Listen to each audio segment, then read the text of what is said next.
আসসালামু আলাইকুম। প্রিয় দর্শক, সবাই কেমন আছেন? আশা করি সবাই ভালো আছেন। তো আমি আসলে একটু অসুস্থ, তারপরও আজকে এই ভিডিওটা করতে আমি বাধ্য হলাম, কারণ টিকটকে বা ফেসবুকে ও ইউটিউবে অনেক সময়, কারণ অনেক জায়গায় আমি দেখতেছি জিনিসটা, যে অনেকে বলতেছে মালদ্বীপের ভিসা নাকি খুলছে গত 19 তারিখ থেকে। তো আজকে 20 তারিখ, মানে গতকালকে থেকে দেয়। তো আসলে এই ঘটনাটা যারাই ছড়াইছে বা সত্য মিথ্যা কিনা, বা আসলে ভিসা খুলছে কিনা, তো সেই ব্যাপারে আমি ভাবছি যে একটা আপডেট আপনাদেরকে না দিলে হয়তো আপনারা এই এই একটা ধান্দায় থাকবেন যে আসলে কি সত্য কোনটা মিথ্যা কোনটা। তা আসলে এই ব্যাপারে আমরা আপনাদেরকে এই ভিডিওর মাধ্যমে জানানোর চেষ্টা করব আসলে ঘটনা কি সত্যি কিনা, যে বিষয় খুলছে কিনা আসলে। তো চলুন ভিডিওটা শুরু করি। তো আসলে যে ব্যাপারটা, যে মালদ্বীপের আসলে ভিসা খুলছে কিনা, আমরা যারা ফেসবুকে বা বিভিন্ন মাধ্যমে যারা এই ছড়াইছে জিনিসটা, তো আসলে যে পোস্টটা আসলে ওনারা বেশি শেয়ার করে, তো আমি এই পোস্টটা আপনারা দেখতেছেন আমার স্ক্রিনে। তো আসলে এই পোস্টার মাধ্যমে কি জানানো হয়েছে, তো এখানে ইংলিশে লেখা আছে বিস্তারিত, এটার ভিতর লিঙ্কের ভিতর ঢুকলে কিন্তু দেখা যাবে যে আসলে কি আছে।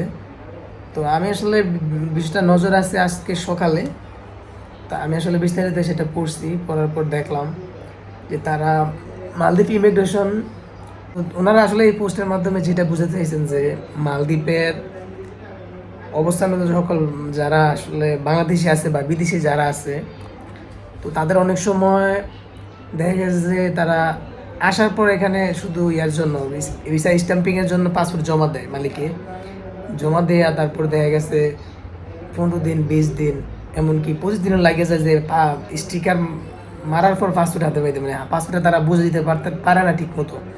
তো অনেক সময় দেখা গেছে কাউকে ডেট দেয় যে সোমবার আসার জন্য বা অমুক তারিখে আসার জন্য, তো ওই ডেটে গিয়ে দেখে পাসপোর্ট রেডি হয়নি, তো আবার আসতে বলে। তো এরকম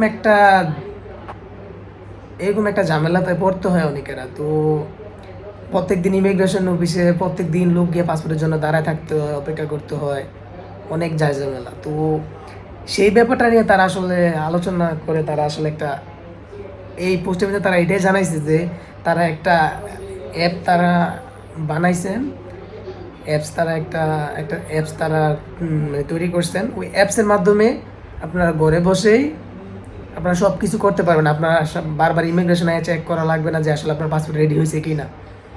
তা আপনি ঘরে বসে আপনার টোকেন নাম্বার, সিরিয়াল নাম্বার সব কিছু আপনি ওই অ্যাপসের মাধ্যমে করতে পারবেন। তারপর রেডি হলে আপনি শুধু এসে নিয়ে যাবেন। সো এতটুকু সহজ করে দিছে তারা।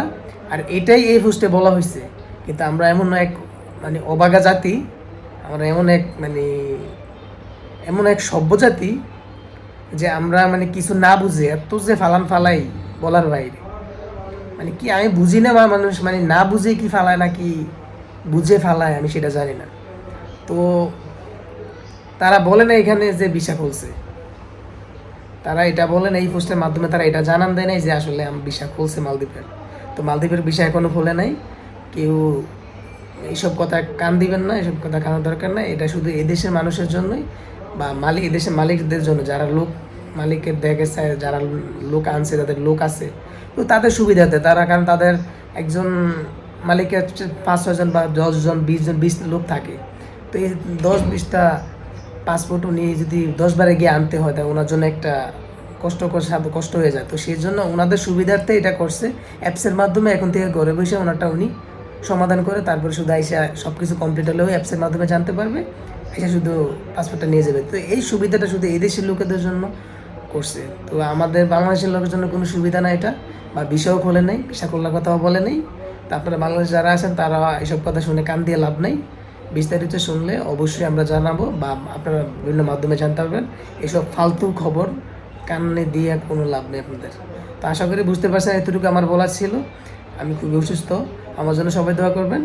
আপনারাও ভালো থাকবেন, সুস্থ থাকবেন। আল্লাহ হাফিজ।